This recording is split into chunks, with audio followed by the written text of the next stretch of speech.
Welcome to Field Notes. I'm Jennifer Bearden with the University of Florida Office Extension in Okaloosa County.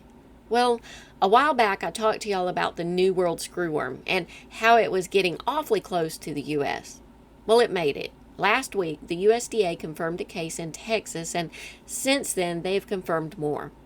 This new World Screwworm is a flesh-eating maggot. The fly lays her eggs in a wound on an animal. Cattle, sheep, goats, horses, pigs, deer, and even cats, dogs, and humans can become infected with these pests. The eggs hatch and the larvae eat the flesh of the animal. This leaves a bigger wound and attracts more flies to lay eggs in the wound, leading to huge wounds in animals. This pest has the ability to severely injure or even kill their animal host. The New World Screwworm can cause significant problems in the meat industry as well as for deer populations. That's why Florida took precautions early on, preventing animals from Texas from entering our state.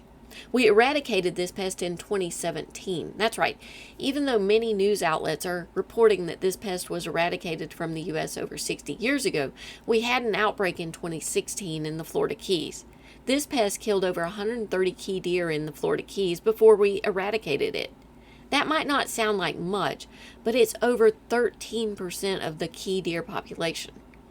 To eradicate this pest again, we'll have to do several things. First, we must abide by quarantines put in place and movement restrictions for animals. Seek prompt treatment of infected animals, and USDA will coordinate the release of sterile flies. Sterile flies work to decrease the population. Actually, they can cause them to quickly collapse when done right. These flies are treated so that they're sterile. These flies mate once and then they lay their eggs. So when females mate with sterile males, they lay non-fertile eggs that never hatch.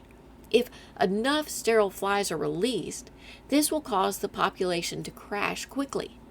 We eradicated them in the 1960s using this method and again in 2017.